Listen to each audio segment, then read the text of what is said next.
Assalamualaikum warahmatullahi wabarakatuh. A'udzu billahi minasyaitonir rajim. Bismillahirrahmanirrahim. Alhamdulillahirabbil alamin wassalatu wassalamu ala asrafil anbiya'i wal mursalin sayyidina Muhammadin wa ala alihi wa sahbihi ajma'in. Asbahna wa asbahal mulku lillahirabbil alamin. Subhanaka la ilma lana illa ma 'allamtana innaka antal alimul hakim. Rabbi shrah li sadri wa yassir li amri uqdatam min lisani yafqahu qawli.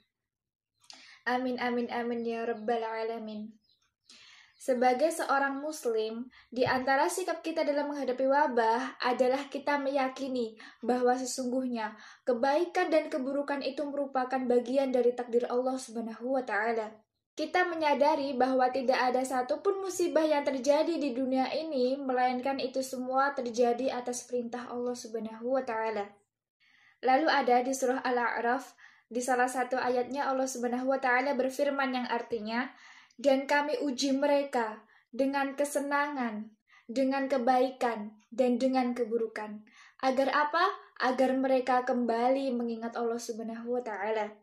Ketika orang beriman diberikan sesuatu yang tidak dia sukai, maka mereka akan bersabar. Dan ketika mereka diberikan sesuatu yang mereka sukai, maka mereka akan bersyukur. Jadi sebenarnya, jika kita diberikan kebahagiaan, itu adalah ujian bagi kita. Apakah kita bersyukur pada saat itu? Atau justru kita malah kufur atas kenikmatan yang telah Allah berikan kepada kita? Begitu pula keburukan-keburukan yang Allah berikan kepada kita. Baik itu tentang ketiadaan harta, tidak memiliki pekerjaan, atau bahkan tidak ada yang bisa dimakan. Itu semua akan melatih kemampuan bagi orang yang beriman. Ketika diberikan satu jalan yang ditutup sama Allah, di lockdown satu jalan rezekinya misalnya, maka mereka diminta oleh Allah untuk berpikir bagaimana cara dia mencari jalan rezeki yang lain. Dan di dalam Al-Quran, Allah Subhanahu wa ta'ala sudah menggambarkan, la yukallifullahu nafsan illa wusaha. Allah Subhanahu wa ta'ala tidak akan memberikan ujian di luar batas kemampuan hambanya. Jadi intinya, kita itu sudah diberikan kemampuan dari Allah Subhanahu wa taala. Lalu Allah berikan tes kepada kita. Maka jika kita sudah yakin dengan kemampuan tersebut, insya Allah kita mampu melewatinya. Kita ini adalah orang-orang pilihan yang hidup di masa pandemi ini, teman-teman sekalian. Berarti Allah tahu bahwa kita mampu melewatinya. Kemudian di ayat yang lain yang hebat itu Allah Subhanahu wa taala katakan, "Fa inna ma'al usri yusra, inna ma'al usri yusra." Sesungguhnya bersama kesulitan itu akan ada kemudahan. Orang yang beriman akan mampu mengambil hikmah apa yang telah Allah timpakan kepadanya. Di tahun-tahun kemarin, kalau khatib atau penceramah bilang, "Marilah kita mensyukuri nikmat sehat dari Allah Subhanahu wa taala." Itu biasa saja kita dengernya. Apa sih nikmat sehat mulu gitu kan ya? Udah ngantuk duluan gitu kan? Dan itu semua sudah berlalu, teman-teman sekalian. Tapi kalau sekarang ada yang mendoakan kita, semoga teman-teman sekalian diberikan kesehatan dan berkumpul dengan keluarga dalam keadaan sehat walafiat. Itu berasa banget sampai ke hati. Itu hikmah yang pertama.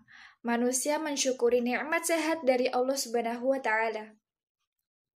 Hikmah yang kedua, ketika ada wabah, kemudian kita merasa terkurung, apa hikmah sesungguhnya? Hikmah sesungguhnya adalah betapa Allah berkuasa atas segala sesuatu. Mungkin dahulu kita sibuk dengan urusan masing-masing. Mungkin dahulu kita jarang banget ngobrol sama keluarga kita. Kita jarang banget ngobrol sama orang tua kita.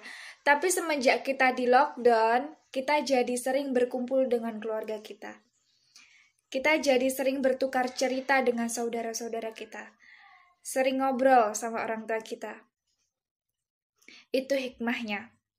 Dan Allah Subhanahu wa taala katakan di dalam Al-Qur'an yang artinya, Allah itu ngasih hikmah kepada yang dikehendakinya saja. Maka bagi orang-orang yang dapat mengambil hikmah dalam sesuatu itu Masya Allah banget tuh. Berarti mereka orang-orang pilihan dari Allah Subhanahu wa taala. Merasakan kebesaran dari Allah Subhanahu wa taala. Kemudian hikmah yang ketiga adalah agar kita tidak menyia-nyiakan ibadah. Dahulu waktu masjid masih terbuka lebar untuk kita. Waktu dulu kita disuruh untuk merapatkan shaf. Kemana saja kita? Waktu dulu kita masih punya uang, tetapi kita malas-malasan untuk berangkat umroh. Ada uang, kita malas-malasan untuk berangkat haji. Di tahun ini subhanallah, kita punya uangnya, kita punya tabungannya. Tapi ternyata pintunya yang masih tertutup.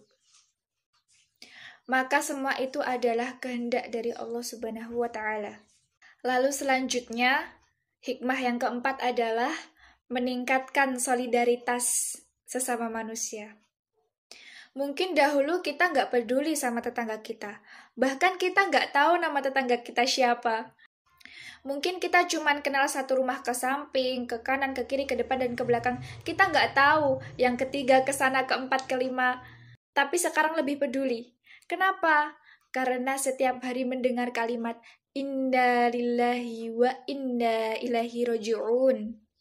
Oleh karena itu teman-teman sekalian yang dimuliakan oleh Allah Subhanahu wa Ta'ala, semoga Allah Subhanahu wa Ta'ala segera mengangkat wabah ini, karena kita semua meyakini bahwa ini semua terjadi atas kehendak Allah Subhanahu wa Ta'ala.